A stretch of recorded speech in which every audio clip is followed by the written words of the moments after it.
Welcome to Growing Startups, where we talk to growth leaders and marketing professionals about how to drive sustainable growth from the ground up. I'm your host, Evelyn Cools, and I lead marketing for tech startups. I'm excited to share these candid conversations about marketing, culture, collaboration, and everything else that makes startups grow. I've been looking forward to this episode for a long time. I think we're in for a really big treat today because we are talking to Alice Coe, who has a really interesting story to begin with. She started as a CPA and then was a 3-time marketing leader at fintech startups and is now an executive startup coach who specializes in CliftonStrengths and leadership coaching. And we're actually going to go through some of my results because I took the assessment at the end of the episode. So really excited to hear your thoughts on me and what my results were there, and just to talk through your story and all things leadership and startup management. So thank you so much for being here.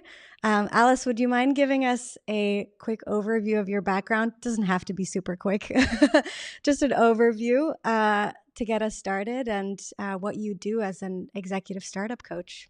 Yes, thanks, Evelyn. I've been looking forward to this too. Thank you so much for having me on. I'm so glad Nicole introduced us. So you are right. I started off my career in accounting and finance. So I went into the whole CPA journey, chartered professional accountant. I started my career at KPMG. I was 3 years.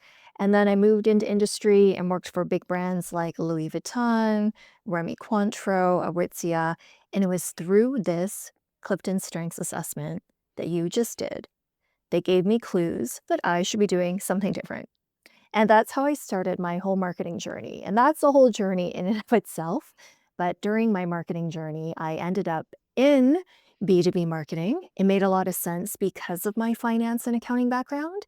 So I was able to do fintech marketing because I could understand things like how to market to accountants, as an example. While being a marketing leader, I was managing teams. And the teams didn't always get along, especially when COVID rolled around. It was actually quite difficult. I think that's the case for a lot of people still. And I started looking into how to coach, how to use an assessment like CliftonStrengths. And I had been using it for a few years at this point. And I thought, well, if I want to be a better manager, I'm going to start doing some of this stuff with my team. So as an attempt to improve my own manager skills, I went down this whole coaching journey. And it was actually an accident that I even started doing it full time. So my coaching instructors told me, we know you have a full-time job as a marketer. You have a knack for this though. Have you ever thought about doing it full time? And I didn't. So I thought, well, I'll keep my full-time job as a marketer and I'll start to do some of this stuff on the side. And if it starts to pick up, if I get enough lead inquiry, if I get enough, I mean, as marketers, we understand that, right? I might look at doing this full time. And then that's how I started doing this full time, because I actually did have the demand for a few things that I do now, but specifically around CliftonStrengths, team building, manager training, and leadership coaching. Awesome. I feel like your journey really shows the power of like knowing yourself and what you're good at, and then leaning into that and it just aligning with who you are a lot better. So yeah, that's super cool. It's something I try to do a lot, but it's not always easy. So things like assessments like this, people like you are really needed, I feel like, for people to figure this out. Thanks. Well, you've done your own career pivot too, because we know you weren't always in marketing. So you know this, and you did all this without an assessment. So that's really impressive. That's why I'm so excited to have this conversation because, it's kind of hard to figure it out yourself. And I do feel like I did some, like the Myers-Briggs assessment and just trying to figure, what's it called? Enneagrams. Like Yes, kind of all Enneagram. the, I don't know, maybe a little more well-known personality type of assessments. I did a lot of those and a lot of soul searching, a lot of testing things out. But really like looking at the initial results, I obviously can't interpret them exactly like you can from my CliftonStrengths. I was like, wow, this feels very aligned with me. So I wish I had it sooner. Oh, that's so great. I can't wait to talk to you about yours. Yeah. All right. So before Thank you for giving that overview. Before we get into all the startup and CliftonStrengths talk, I always ask guests what a favorite wellness practice or ritual is. So I'm curious to hear if you have something like that. Yes, mine's not it's not gonna be terribly new, I think, but it's movement. Movement studies show literally that movement will decrease stress and makes you feel better. So any type of movement, I try to get every day. I'm actually recovering from injuries right now, so while I'm not able to do the types of workouts that I used to do, I just even try to walk. Any type of movement, I recommend as a wellness practice. Yeah, it's easy to forget to just move your body, especially we're all working behind computers. It's so Yeah, easy to just like stay stuck at your desk. So, always a good reminder. Yeah, even if it's like a pretty, something that a lot of people know about, I think it's easy to forget to prioritize. exactly. What's your movement practice? I like yoga. Honestly, like walking, like you said, is really nice. I like walking around the neighborhood. I'm a runner as well, so kind of a combination of things. But I do feel like sometimes when it gets really intense at work or you have other stuff going on in your life, it's easy to have that go on the back burner. So always Yeah. a good reminder. You know what's really cool now? I don't know if you've seen them, the walking treadmills, like the treadmill desks. I've been thinking about I feel like I need to so I did the first step of like getting something to put on top of my desk to raise my laptop so I can at least like stand at my desk. But now I feel Nice. like the next step is to get a treadmill. Do you have one? I don't have one, but I have been thinking about it for months. I Yeah, just need to me go do too. it. Yeah. Okay, well, we'll see. Whoever bites the bullet first will have to tell the other one how it goes. Deal. Deal. Well, getting into kind of the startup side of things, you go into startups to do coaching for founders, but also their teams.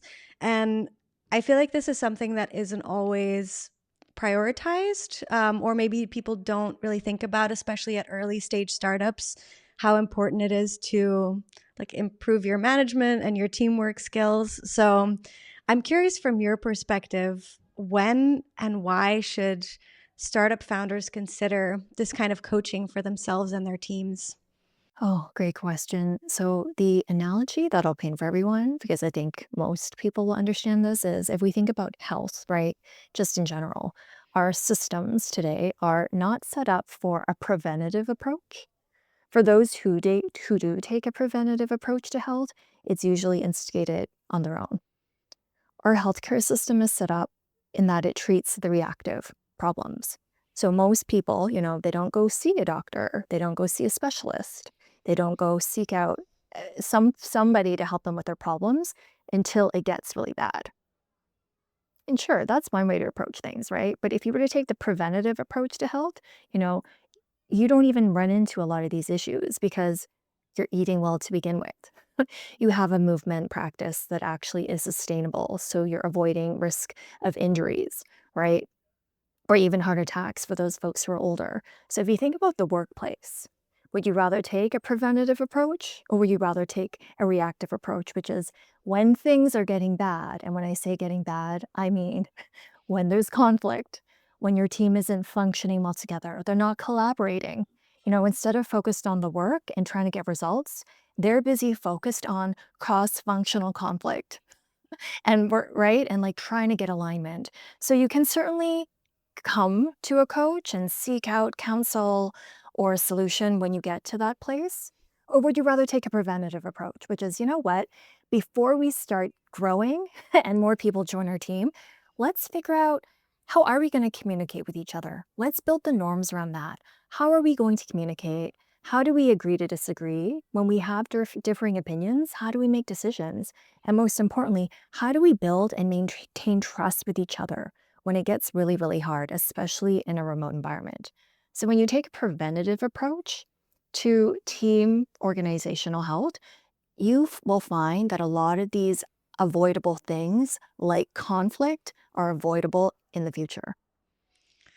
I completely agree with you. What does that usually look like? Like, who are, I guess, first most of your clients? Like what kind of companies are they? And then what happens when you go into a company? Do you work with people one-on-one? Do you coach people as part of teams? Like what what do you do when you kind of start working with a new client? Yeah, that's a great question. So, startups, or and it doesn't even have to be a startup, just even a company with like a new team, they usually reach out to me. I'll share three scenarios. Number one, they have a brand new team. Maybe 70% of the people in that department are new, and they're looking for a way to quickly build team trust and figure out ways to work better together. So that's the departmental view. The second reason why people come to me is maybe they've scaled really quickly. So they've gone from Series A to Series B, or even a B to a C. And they have found that, wow, overnight, we literally had to promote maybe 25% of our workforce from ICs to managers. So now they have all these team leads and managers, but they don't have training for those managers. And they want to give those managers the skills to succeed.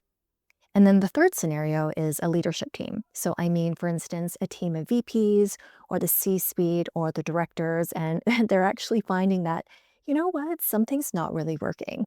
We're either in conflict, so we're spending a lot of our time in meetings just disagreeing with each other and not being productive. Or again, they have a bunch of new executive team members there and they're just not speaking the same language. Something doesn't feel right. And they want a facilitator or a coach to help them speak the same language. So those are the three most common scenarios. And what would you say? Because I think a big conversation at startups is always around budget. And, we only have limited resources. So, what are we going to put it towards? What would you say to someone who's considering this, but is like, well, I don't know if this is worth allocating budget to, or I just have a small budget? I totally understand. And look, as a former marketing leader, I know what it means to have a lean budget when you're trying to do, right, this much with this little. What I would say is think about, I mean, every company is so different. Think about the gaps, the pains, and the challenges that are coming up a lot. And maybe, you can't train all 100 people at your company on how to give and receive feedback. Maybe you can't train everybody on manager skills. But think about the people that have a lot of influence. So I actually recommend starting from the top down. So if the budget is limited, what I'm saying is start with the few people that influence the culture, the systems, and the communication channels the most. And it's typically going to be, honestly, Evelyn, the founders. Yeah. Here's what happens a lot. A lot of companies, so those who have scaled really quickly from, like I said, the A to the B or the B to the C, they come to me because they are saying things like, our teams just aren't getting a lot done. We're finding there's not a lot of accountability. People don't feel comfortable giving feedback. They think it's a management problem. So they send me, their 12 to 15 newly promoted managers, and they think, great, train the managers, that will solve the problem. But guess what? What usually ends up happening, 65% of the time, that company will come back to me and say, you know what? We actually realized that the leadership team needed your training. Yeah. So then what ends up happening is then they spend money training their leadership team after the fact. So that honestly, you did just spend more money there. So what I would say is if you're on a limited budget and some of this sounds interesting to you, spend it on the top first. Because even if the CEO only, or the co founders, or like the 4 to 5 people in your leadership team have the skills to know how to communicate clearly, navigate healthy, I emphasize healthy conflict and disagreement, Mm. you'll find that a lot of that will just naturally fall into the team. So honestly, you may not need to train everybody if the top knows how to do it first. Yeah, I think that's so prevalent, and I definitely notice when, like founders are doing the work, and it does have that trickle down effect. It's such a big difference when Yeah, you're like even like pretty far down. You can definitely feel that. I think yeah, yeah, that the conversation around like being a good manager, the value of being a good manager, also related to budget, I think a lot of it has to do with like the cost of turnover as well. And I've definitely, seen this at companies where they'll kind of like wait to prioritize these things until people start leaving. And I'm sure that's something that you've seen as well. What are your thoughts on this, or like any like market trends you see around the cost of turnover and why people leave? Well, I'd say, oh wow, there's so much I want to say about this. Thank you for asking this question. Just to answer your question, a lot of people do come to me in times of chaos. I'll often get if you're one of my clients and you're listening, you'll know this is you. I'll often get the inquiry like, hey, we need manager training now. There's a huge conflict. Somebody's threatening to quit. We don't know what to do. We don't know how the resources. We need to start with you ASAP. Like there is a wound in the company. And so I can do my best, but oftentimes at this point, it's often too late, right? Because change takes time. Change first takes awareness, and then it takes time to build the new skills. And it takes time to actually implement and operationalize a lot of these new skills and frameworks. So what ends up happening is that person who threatened to leave, honestly, they leave. And then you're a startup, and then other people take on more work. So other people are doing more work, they're burning out while you're still trying to fill this gap. So there's a huge cost involved in turnover. When it comes to manager, probably the most popular stat that a lot of people have heard is that 70% of a person's experience at work, like meaning their engagement, 70% of that is determined by their direct manager. This is a study that was done by Gallup. It's very popular, it's been quoted a lot. And when you think about that, wow, this means that one person has the ability to influence somebody's experience and really determine whether they choose to stay at the company or not, and determines their morale, how engaged they are, how much they want to invest in the company. Remotely, we don't really know if people are quietly quitting. Yeah. We don't know how much time they're putting in. We don't know whether they're searching for another job, but we know we have the data that shows managers out of everybody impact and employees experience the most.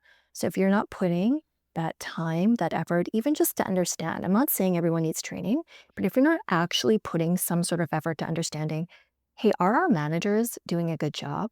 Do they have the skills to succeed? Are we setting them up with the skills to succeed? Are we giving them clarity? You risk people leaving. And worst of all, you risk people not leaving and just not being engaged, not meeting timelines because they don't care, not working well with others, all that stuff. Actually, there is another stat, interestingly, from it is on publicly traded companies. So this study showed that when you have managers who are successful, and then employees who feel supported by their manager, the earnings per share for this company is going to be about 150% higher than a company that doesn't have what they call successful managers. That's crazy. I feel like those statistics actually, rather than this feeling like something like, oh, I don't know where to start, this is like such a big thing to tackle. I feel like that research really shows that there's so much opportunity, and like you actually know where to focus your efforts. That's actually going to have like pretty much an immediate impact on your employees, their morale, their engagement. So I think it's actually like a super positive thing that we kind of like know this now. Yes, yes. And even to your point around the costs, right? We know startups have been trimming and will continue to trim their budget. I don't even necessarily think you need an external coach facilitator. There are so many tools that exist nowadays online. A Yeah. book will cost you what, like $10 to $20? There are books out there that talk about how to build a healthy culture, the skills to set up managers to succeed, right? There's so many books on communication and conflict resolution.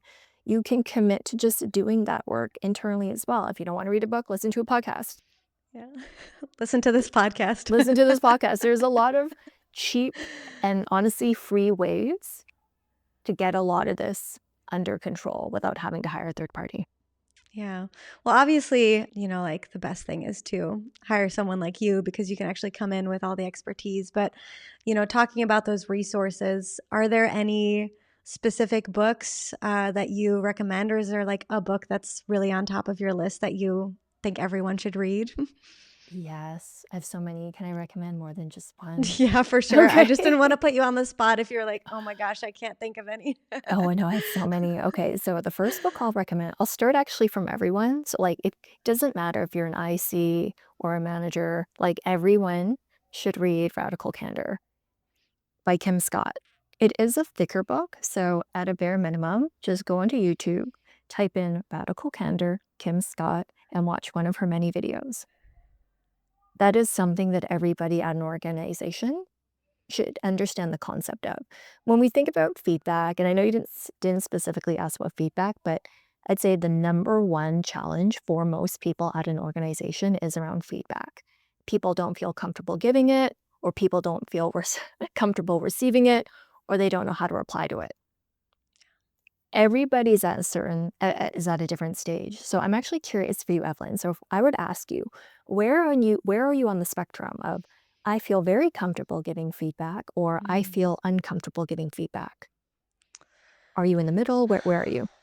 I think I'm probably in the middle. I'm naturally pretty like conflict avoidant. So I've been working on that for many years, and I think I've definitely gotten better at it. And uh, I think now I'm just in the camp of like, what is the best way to give feedback? I'm not like worried about giving feedback or not scared to give feedback, but it's just like what a lot of people like sandwich in like something positive and then Yeah. something negative and something positive again. And I don't know if that's the best way to do it. So I think I'm just on my learning journey of like, what is the best way to give feedback and keep that like respect between people. Mhm. Make sure it comes across as really constructive criticism where I'm looking to like, I'm on the side of this person. So that's where I'm at. Okay, that's great. You have that level of self-awareness. Like we know you have growth mindset. So that's great that you have identified you're naturally conflict avoidant, but you probably have built the skills or you've reframed your beliefs to become more comfortable with, okay, I know I need to give it. Now it's all about finding the right tool, either the right script, the right prompt, or the right framework that helps you be more comfortable. A lot of people aren't where you are. Mm. Let's just admit that, right? So I'm going to make this as an extreme here, but people will either be conflict avoidant, avoid it like a plague, or some people feel actually very, very confident with giving feedback, but they're a little bit too aggressive. So in Yeah. Radical Candor, Kim talks about these two spectrums, right? Ruinous empathy, where people are too nice. You don't want to hurt someone's feelings, so you don't actually give good feedback. Nobody changes. And then on the flip side, there's what she calls obnoxious aggression, where people are very direct, very honest. They do not tiptoe, but their tone is off. They come off as very aggressive, so also not good. The sweet spot is what she calls radical candor, where you're being both kind, right? You're being kind, your tone is good, but you're also not tiptoeing around the issue. You need to be honest. So that's actually a whole mindset framework that I teach people about first. If I gave you the tool, like say this, if you in your mind don't feel comfortable giving feedback, you will never do it. So the first secret is actually to reframe your beliefs around conflict. And then I believe people can have the tools to give feedback. And I'm happy to share a framework with you if you want. So that's the first book, Radical Candor. The second book I recommend, and I actually have it on my desk because I reference it so much in my coaching, is The Five Dysfunctions of a Team by Patrick Lencioni. Look, I'm not going to lie, this book is really old school. It is old school for some younger people who read it. They're going to not understand a lot of the practices that were done, like in office, like writing on a whiteboard, what? But the I still do concept, those things. okay, there you go. Great. You know, you get it then. But the concepts in Five Dysfunctions of a Team, I'm telling you, I reference it again and again. Every time a leadership team comes to me, it's usually something that is because of a dysfunction that Patrick Lencioni has described. So if you're on a leadership team, if you're a co-founder, Five Dysfunctions of a Team will blow your mind. I have to add that to my reading list. I literally have like a stack of books that I've been meaning to read, and I just keep adding more. So I gotta actually work my way through them. But that sounds like a really interesting one. And if you don't have time, just YouTube it. Go Always a find good the start. 5-minute summary of all these books. Yeah. Yeah. Any other books? I want to make sure I'm getting the comprehensive Alice Oh, yes. recommendation list. Yeah, so I actually love doing work around conflict resolution. And there's a lot of conflict on teams.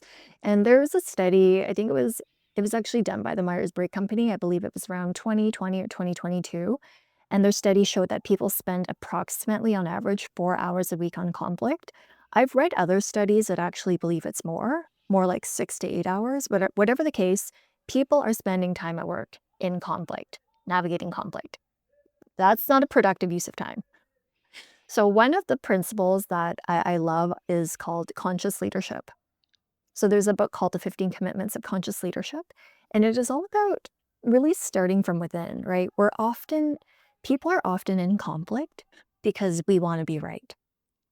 We either want to be right, so we spend time fighting, trying to convince others that our way is right, like our campaign is right, our messaging is right, our go to market strategy is right, and we're not willing to back down. It's the truth, right? And what can solve a lot of these problems from conflict is learning productive, healthy ways to navigate disagreement and misunderstanding with your peers. One of my favorite ways is the Amazon approach called a disagree and commit. I share this with my teams a lot. So the concept is, Evelyn, if we're working on a project and you come to me and you're like, you know what, I really think we should do this campaign for Q4. I might say to you, you know what, I disagree. I don't actually think this campaign will work. I tried it before in other companies. I'm not convinced. However, Evelyn, I trust you. I trust you. I respect you. I believe that you know what you're doing. So even though I disagree, I'm going to commit. I'm going to commit because I want to be a good team member and I want to help you succeed. And that approach can resolve so many conflicts, and you're not wasting time going back and forth, back and forth. It's really hard for people to get into that mindset of I disagree but commit. So I love the principles shared in 15 Commitments of Conscious Leadership. One of the first principles is honestly just being aware of, do you want to be right? Like, are you stuck in a mindset of I want to be right? Because if you are stuck in that mindset, it is not a very collaborative approach at work. Honestly, just you giving that example of like, oh, I want to do this campaign. Maybe someone else on my team says, I don't think that's a great idea, but like, I trust you and let's do it. That in itself would make me be more open to talking about like, oh, actually, what's your experience on this? And like, maybe this isn't the right move. Like, it just kind of softens the conversation. So I love that. Like, I'm going to use that for sure. It feels very empowering to Hmm. say that, right? Because you're not accommodating. You're not saying things like, okay, sure, whatever you want, whatever, I don't care, I'm not gonna share my opinion. You're telling somebody, I disagree with you, but you're also being a team player. Yeah, You're showing leadership by saying, I disagree, but I'm gonna support you. What do you need from me? I love that. Yeah. Any others before I ask my next question? Okay, yeah, oh gosh, there's so many. If I only had to pick one more. I You know what? Because we're talking about management, we've talked about management a lot. Mhm. Um, there's some really good management books out there. Let me think of one that I would recommend. Uh, Actually, I'm going to go back to Radical Candor. One of Mhm. my strengths is input, so I tend to overshare information, and then people get overwhelmed and don't listen to anything I say. No, I'm not even joking. So I'm just gonna recommend 3 is if that's okay. That's totally off brand for me because in my resources, I share like 10 bucks. I'll share them with you offline, but for the sake of not overwhelming people, I'm just gonna share 3 for now. This is like CliftonStrengths in action right Yeah, here, and like how yes. to use, because this is something I noticed on I think one of mine, and we'll get into this, is ideation and just like having so many ideas around things, but it can turn into a weakness when you like start overwhelming people with all these options and maybe they're not in your train of thought. And yeah, I feel like every strength obviously has its downsides too, or like it's harder for people sometimes to connect. Yeah, it's a double-edged sword. You're right, and I've Yeah. been really working on my input strength. So Yeah. I'm sharing 3. 3 is I a good love it. number. Honestly, Okay. like people love threes. So Yeah, I'm a they do. fan of three. Okay, there you go. uh, well, you kind of touched on this already, is giving feedback. I know when we chatted earlier to prepare for this episode, we talked about like what are the most common struggles and growing pains that you see at startups. And the first one that you said was communication and giving feedback. So is there any like other color you want to add around that topic? Yeah, maybe this is when I'll share my recommended framework that I share in my sessions. Yeah.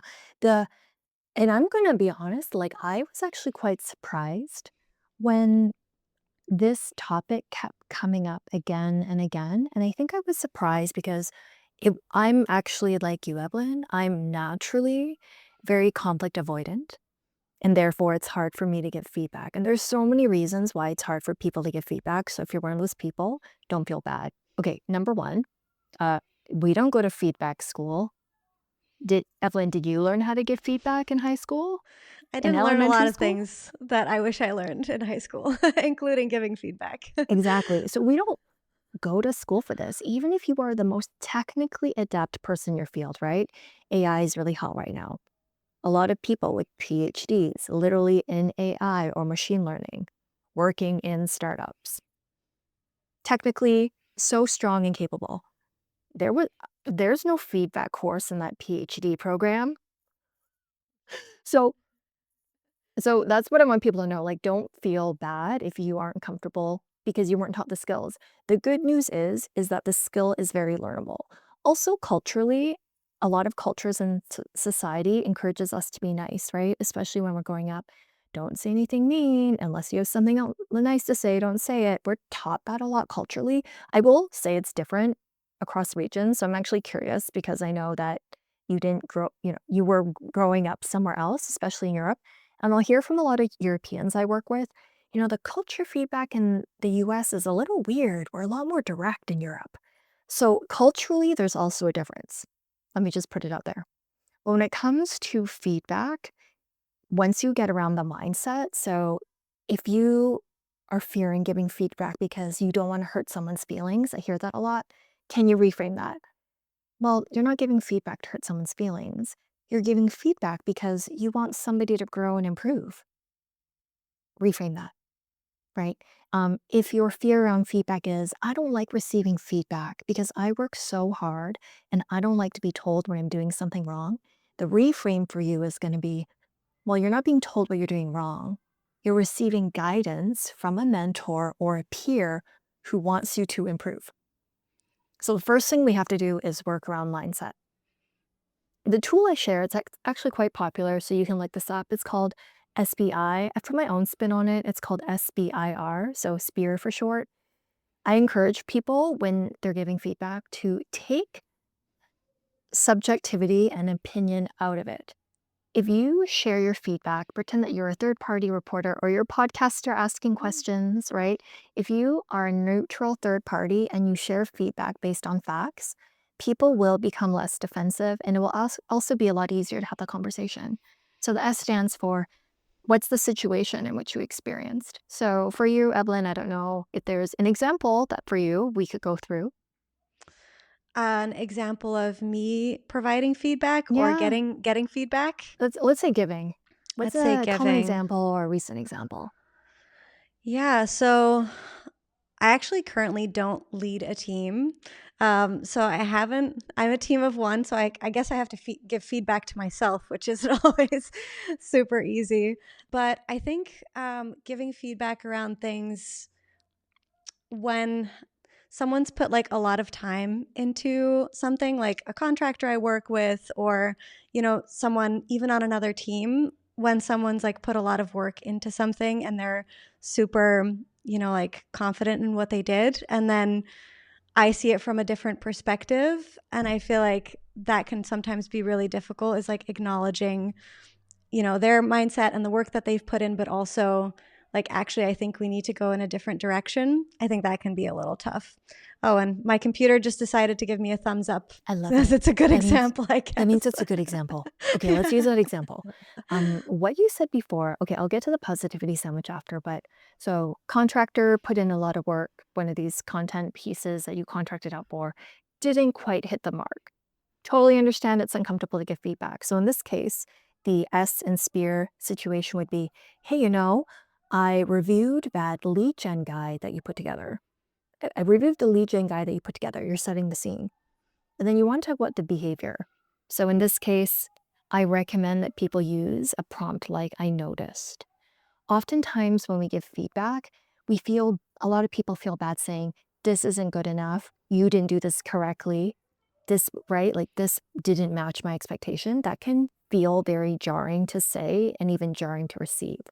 So if it's hard for you, I recommend saying something like, hey, I reviewed the lead gen guide that you sent over, and I noticed that the tone was a little off, right? Again, you're not sharing an opinion, so you want to share things rooted in facts. Like, I noticed that the tone didn't match the last guide, or I noticed that some of the verbiage around our product didn't match the product guide.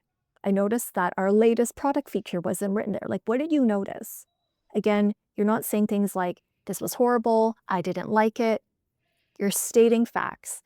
And then sometimes you want to share the impact. That's the I and SBIR. A lot of the times people don't realize, well, why are you telling me this? Does it matter? And that's why they get defensive. So you might say something like, I don't know if I told you this, but this lead gen guide, it's for our upcoming Q1 campaign, which is our most important campaign. And we really need to emphasize our new product because this is going to be the campaign that drives most of our leads. And then you want to end your feedback with a clear request or reflection question. Feedback without a clear request sounds like a complaint. That's So if you true. have a clear request, then it doesn't sound like a complaint. So it might sound like, so therefore, do you mind taking this lead gen guide back and reviewing it and adding 2 extra paragraphs about our new feature? Thanks. That's the request. If you don't feel comfortable giving a request, you might want to ask a reflection question. So it turns into a conversation. I'm just curious, was there a reason we didn't write about the feature as much? I'm curious, was there a reason this tone didn't match the other guide? I'm just Mm, curious. Let's have a conversation. yeah. I love that. And I feel like it gives the context. Like you said, people get defensive when they don't know why they're receiving some kind of feedback. And I definitely notice this myself getting feedback when it's just a request. It feels like kind of disconnected from the work that I've already put in and like my intentions. So, yeah, giving that context and then also removing the emotional side of things, that you can definitely feel that when you're someone receiving feedback, if it's like loaded feedback. And that just never is like a good start for that conversation. Exactly. And I also tell people, like, watch your mood. If you're in a mood, don't give feedback.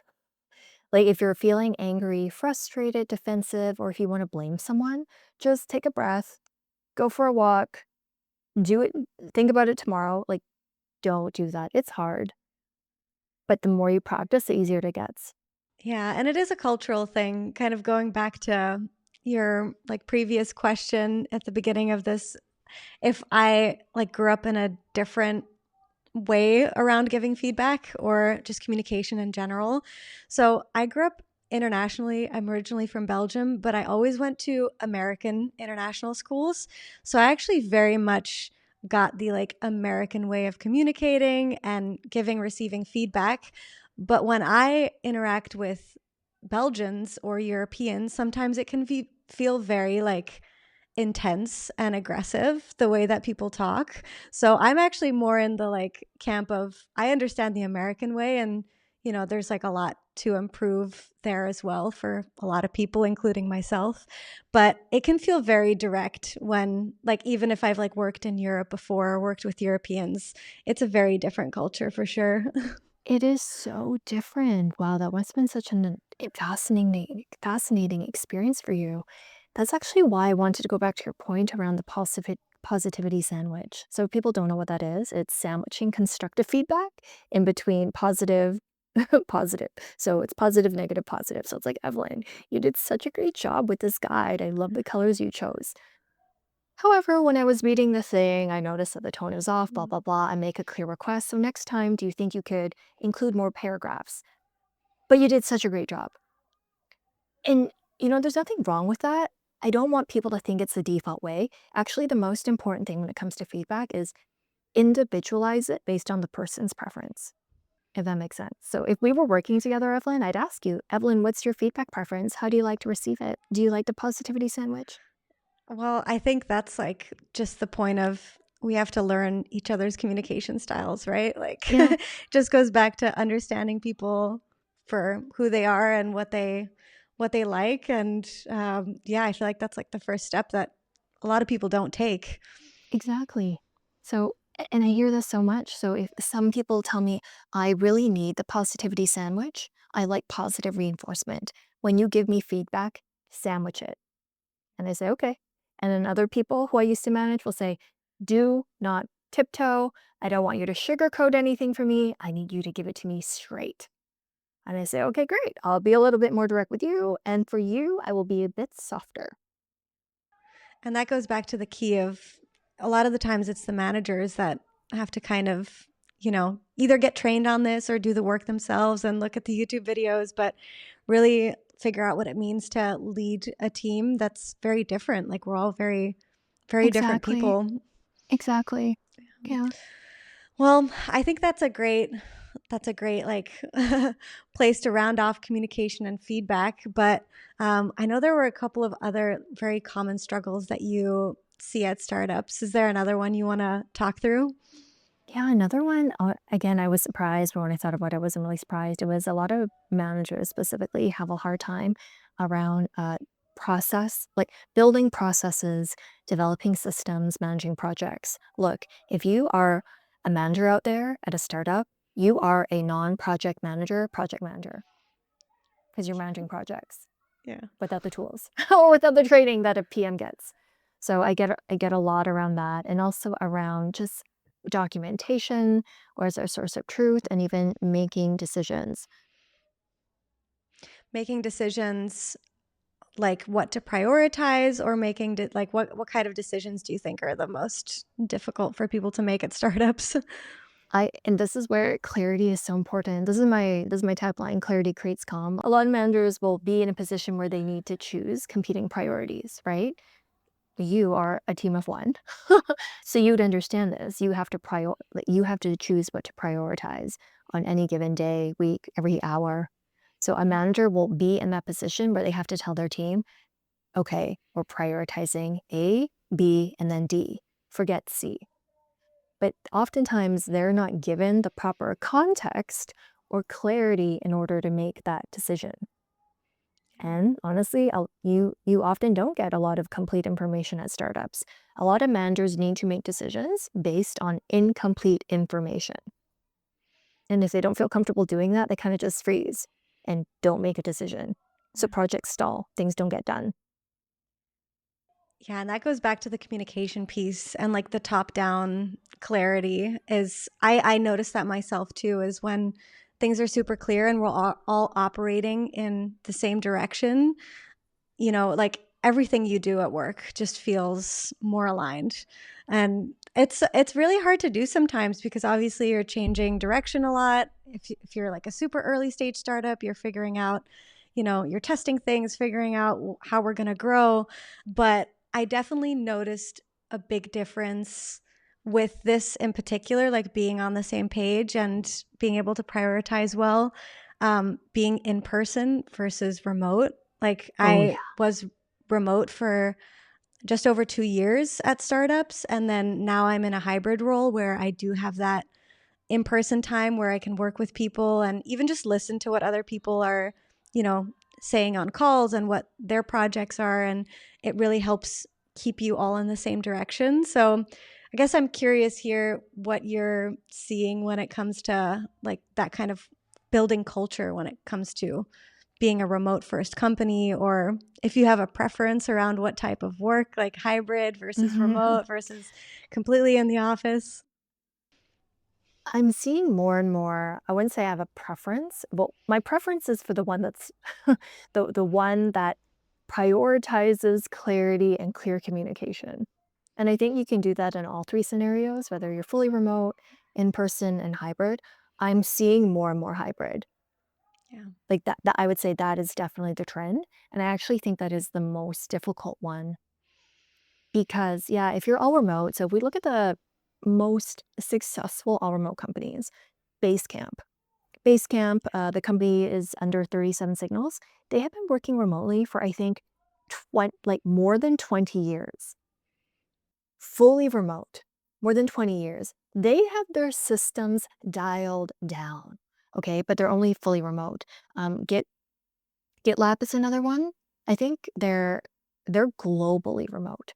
They're actually, hot tip for anyone out there, their entire company handbook is for free online. Like, literally just look up GitLab operating employee handbook, like, everything is there. Their communication policies, their documentation policies, their decision-making policies. So if you wanna learn from the best, look that one up. Zapier is another really, really good one. So if we look at how these remote-first companies who are very successful build culture, it's often it's actually very similar. Everything is clear, first of all, from the top down. And they make the space, they create space for one-on-one interactions where people can get to know each other outside of the work. Yeah. So the problem with hybrid is what I see happening is everybody who's in office, there's an in-office culture. They go for lunch together, they go for coffee, right? They can just have all these ad hoc meetings. And the problem is those decisions that are made in those spaces are often not communicated to those who are remote. So there is this huge gap of knowledge that exists. That is the problem. So when I talk about culture, I mean, culture is really a set of norms. It's a set of norms within a group. And I encourage people to think about, is there a difference between what we say versus what we do? I learned about culture from Rex Miller. Love him if you want to look up Rex Miller on YouTube or LinkedIn. So he encourages people to look at their shadow culture. Shadow culture is actually the real culture beneath what is said, right? Most people think culture is these are our values. Oh, we value teamwork and we value clarity and we value that's great. Okay, that's what you say, but what do you actually do? What is actually tolerated at work? What is rewarded versus what is punished? So I want people to really think about that because as a manager, even as an IC, especially as a leader and founder, you have the ability to influence the culture. So if you claim you have a culture of like clear communication, well, do you? Like how are decisions, right? How are decisions shared with the rest of the company? If you are hybrid and there's decisions that are made at an in-person meeting, how do you communicate that with people online? Is there a clear source of truth? Is there a company-wide all hands every week where people have clarity on decisions that are made, what every department is doing? Right? If you have a value, if you have a stated value of collaboration and teamwork, you say that, but does that actually happen? Like, are teams working functionally really well together? Are you investing in cross-functional collaboration? That's so interesting. I had no idea there was a term for that, but obviously there's like a word for everything. But shadow culture, that's such a good way to just call that like Yeah, your shadow self. It's all kind of the same thing, right? exactly. Um, yeah, I do think there can be a big disconnect between what is said and then what people actually experience at a company, and just being aware of, the difference between those and figuring out how you can get closer to the middle is really important. Yeah, and a lot of it is gonna come through team conversation, trust, and team building, right? Because yeah, let's build a company, Evelyn, and let's have really good communication. But people have to get to know one another to implement and make sure the clear communication happens. Yeah. And it's by talking to people and hearing what they're actually experiencing that you can figure out if your values are actually translating to everyone at the company. Exactly, exactly. I hear so I worked with this company where I don't know, there was like maybe 10 to 12 different departments and like one department was just having the time of their life. It's like this is so amazing. We have the best manager. We love our jobs. We want to work on the weekend. And then another department, same company, hated life. They were like, this is toxic. My manager's toxic. My manager's manager's toxic. We all want to leave. And I was like, are these departments working at the same company? This is wild because each department had a very clear, distinct culture. Hmm. That's so interesting. How do you go in and like try to figure out what to do there? Listen, so I like to root cause a lot of things, right? So for the department that was having a terrible time, it's like, okay, what is really going on? The best way to actually figure this out, if you were in-house and you're a manager, I recommend running an anonymous team survey. You will be surprised Mm. what people are willing to say in an anonymous setting, and it has to be anonymous. So I'll actually do a lot of anonymous team surveys because I am external. People do feel more comfortable telling me things. And there's usually a reason. I'm not going to point fingers, but the reason is like there's a lack of clarity, or there's a manager that isn't providing the clarity. They're not making the team feel heard. People feel overworked.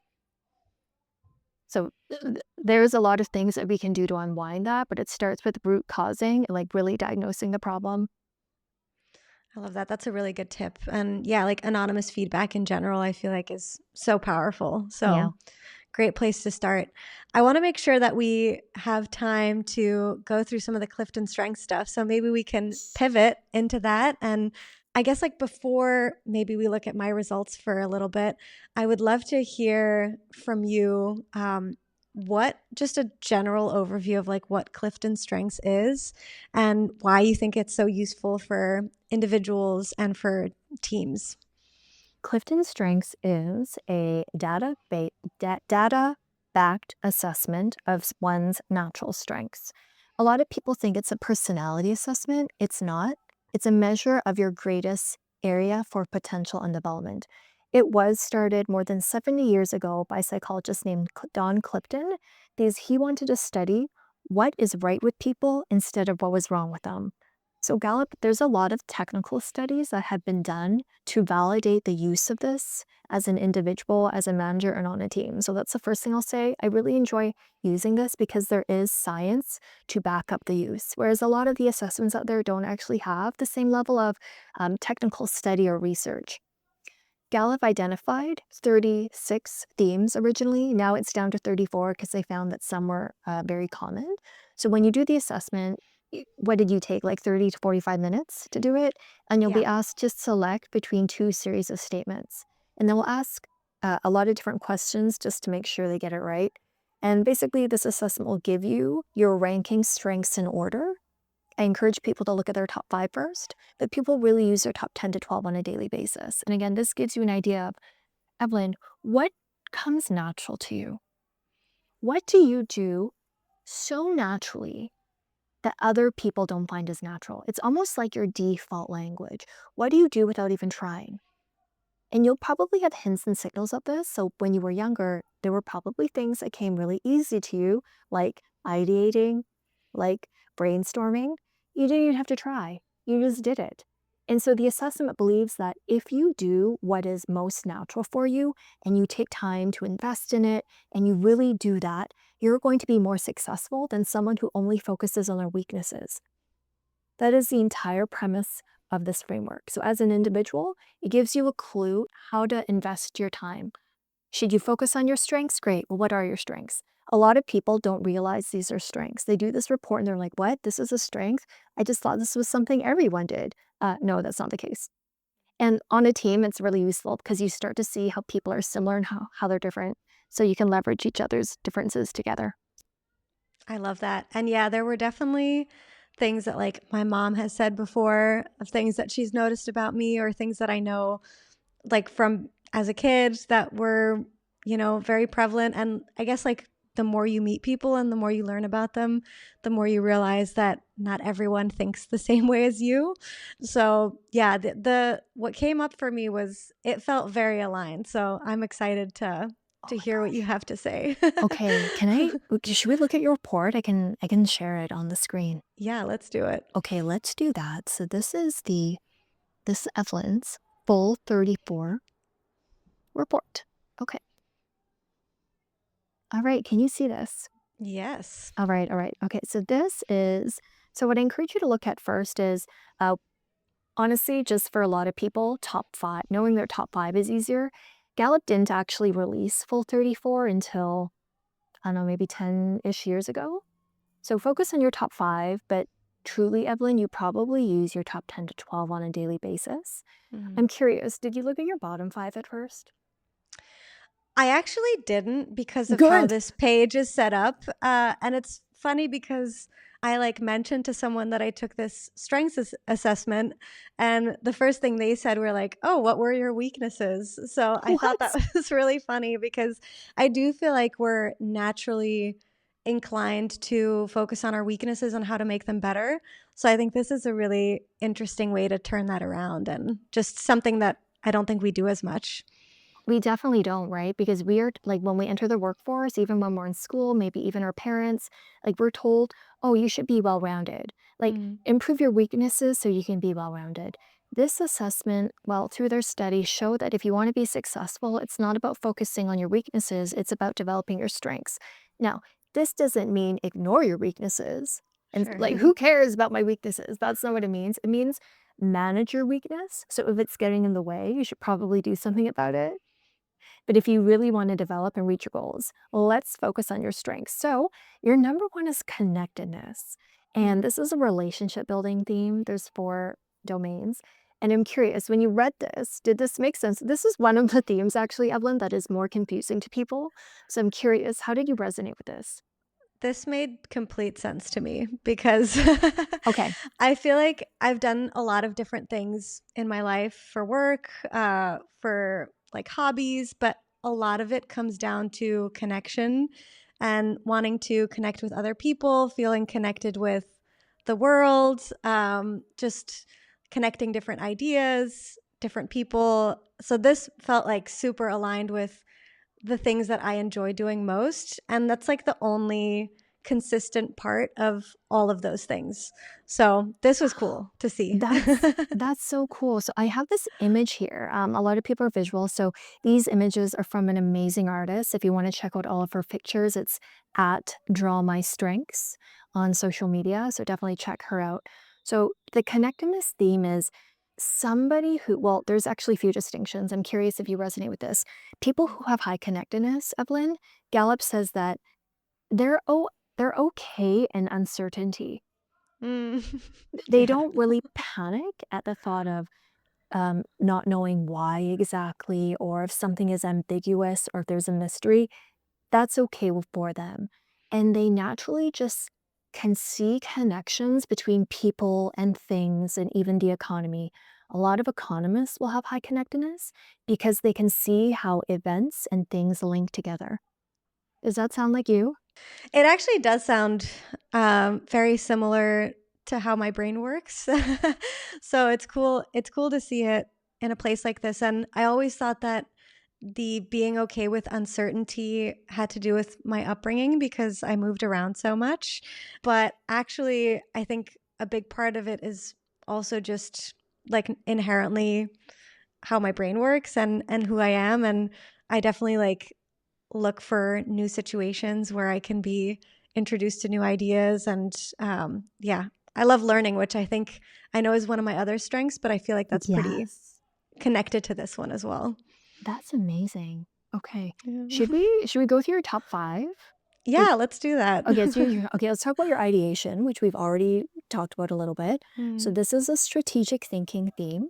So for the themes, again, it's just an indication of where your natural language is. Like, what do you naturally gravitate towards? So if we were to think about ideation, and I kind of, you talked about this, right? It's the natural strength of having a lot of different ideas.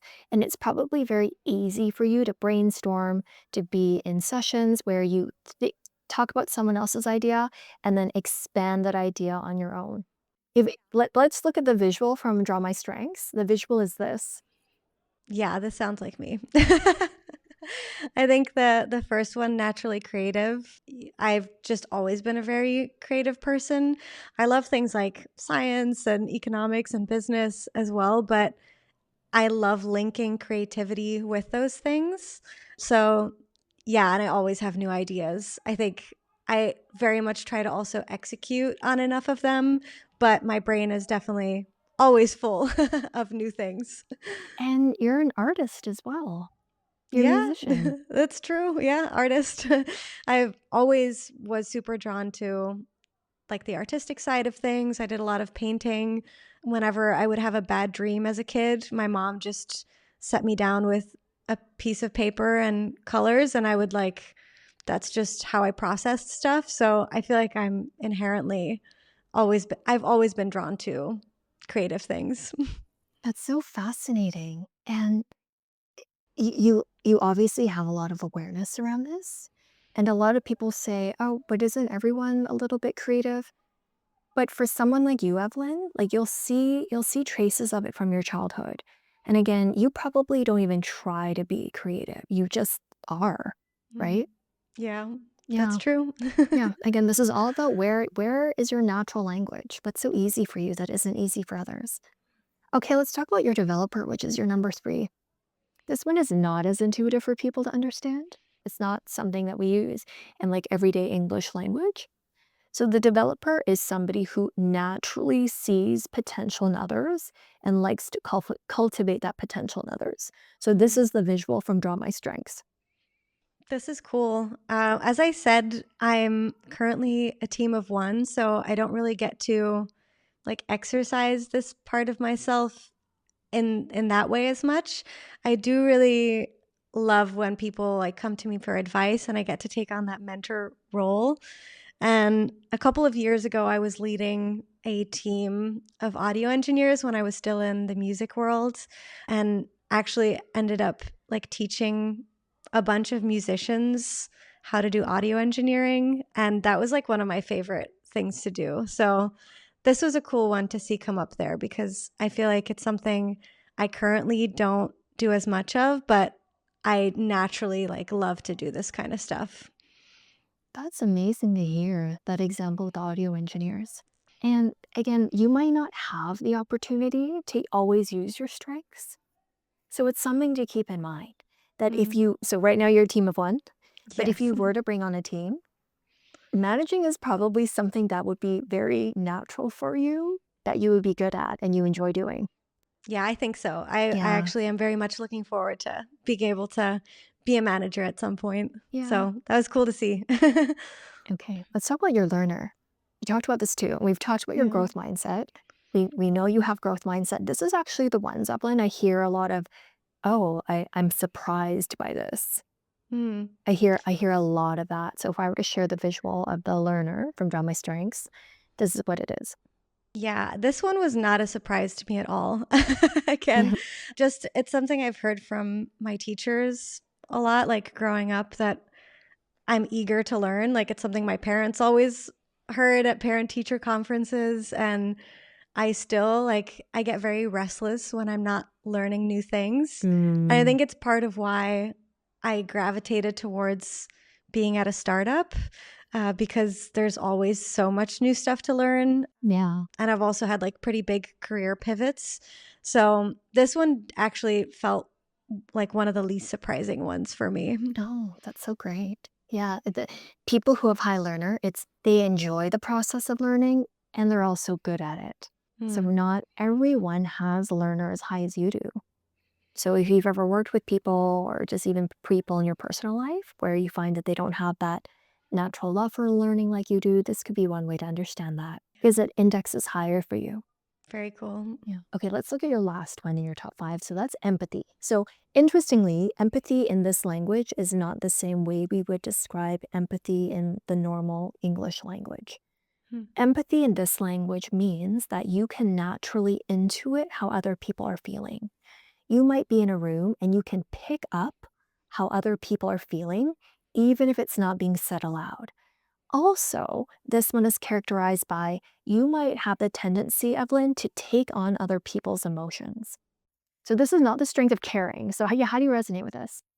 A lot. A couple years ago, I started looking into HSPs, highly sensitive people, and like a lot of those things really, I think there's assessments around it, and I always Yeah. scored like well in that category. But yeah, this is something from being like, I remember feeling this way when I was really young as well, just feeling like I could always pick up on how people were feeling, or if someone was kind of like left out in a group project, I would always pick up on that and try to include them.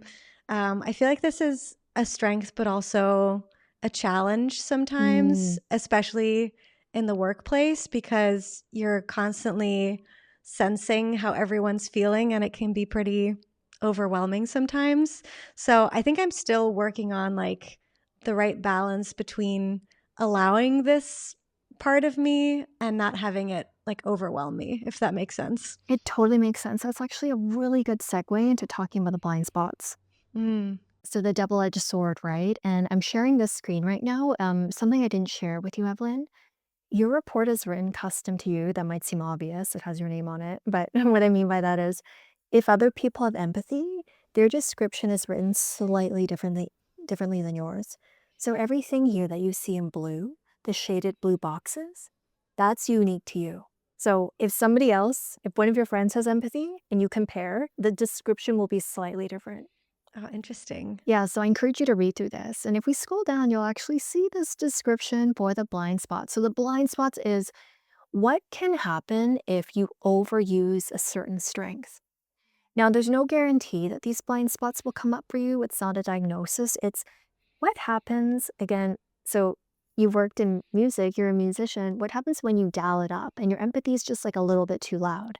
Sounds like this has shown up for you in the past. Yeah, I think um, the nice thing about being a musician is that you kind of like live in a bubble a little bit, like especially when you're performing or you're creating music, you're I feel like I'm exercising this strength in a way of like the type of music that I can create and the type of atmosphere that I can create for people. So I think it's really a strength there. But I think the harder part is when I'm in like super social situations or I'm in a big room with a bunch of coworkers or there's like high tension in conversations, or even if it's not like me in that conversation, but it's happening around me. I feel like that part can be tricky to navigate sometimes and like maintain my internal peace. Yeah, that's totally fair, right? Because you can pick up on those emotions so easily. Mm, It it can really impact your energy levels. I hear this a lot from people who have high empathy in their top 5. yeah, I think this is something I share with many of my family members, and we've talked about kind of this idea a lot. So, yeah, this definitely resonated with me too. That's the thing. It's so interesting because for your music, for your creativity, right? Mm. Your empathy is clearly a strength. Yeah. I would assume, like, I have no data behind this, but I would assume that a lot of musicians, a lot of artists probably have high empathy Hmm. because of their ability to like intuit and relate. However, in the social setting, like you were saying, it can become that blind spot. Yeah. So the secret to this is actually knowing what strength to use when, how much of it to use, right? So at any given time, you can like pull it out of your pocket. And maybe in those social settings, Evelyn, you're like, you know what? I know I have that risk of taking on a lot here. So I'm going to dial down my empathy when I enter this social situation so I can protect myself. Yeah, that's useful and definitely something I'm still working on. But this was like a really cool thing for me to see, and I'm definitely going to read. I like skimmed over this, but I didn't read the like 6 to 10. So, I'm excited to look into that a little bit more Yes. too. Can people just take this assessment themselves, or how does this work? Yes, it does. Yeah, I encourage you to read through your 1 to 10. Also, Gallup has really great podcasts. Speaking of podcasts, if you want to just like listen to it while you're like walking or whatever, anyone can do this assessment, which is a beautiful thing. A lot of other assessments like DISC, you have to go through a third party. This one, you just go to gallup.com, you find the report that you want. I recommend the full 34. If your budget is limited, just do the top 10. It's a lot cheaper. You sign up, you do the assessment, and you'll get your results. You can even do your top 5 for now if budget is an issue, and then you can always unlock your full 34 later. You don't need to redo the assessment. Would you recommend like proposing this to your team if you feel like we haven't really done exercises like this? It is one of the best. I'm actually doing this right now with one company. They're rolling out CliftonStrengths to everyone at the organization, about 100 people. And I'm telling you, it is such a powerful way to learn about your team members. Some people even tell me this is like AI for people. right? Because it's a shorthand way. It's not the only way, of course. It's one of the many ways that you can learn about your team members. Hey, what are your strengths? And also, it's really so helpful to learn about blind spots. Because then, Evelyn, if we worked on a project together, I'd say, wow, this is great. Like, Evelyn has high ideation. So I know I can lean on her to help me brainstorm an idea. I can lean on her to really sense how people are feeling in a room if I'm not picking up on it. But then I also know the potential blind spots. So if Mm. I'm in a meeting with Evelyn and I'm like, "Oh, Evelyn, I think your ideation is just overwhelming a lot of people." Yeah. I might give you feedback on, "Hey, I noticed your ideation is amazing. I love it. I think in this group of people is very overwhelming. Do you think next time we should limit your ideas to 5?"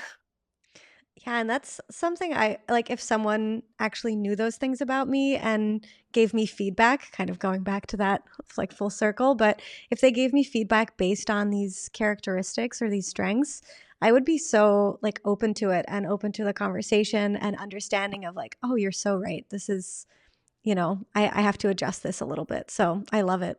I love it too, and that's why it's so powerful, right? Like, I'm not telling you, "Oh, I think you're sharing too much." It's Yeah. coming from a place of strength, like, "I really appreciate your ideation. My goodness, I love having you on my team, but I notice that it can be overwhelming for some people. Yeah. So maybe we should just work on dialing it down in certain meetings."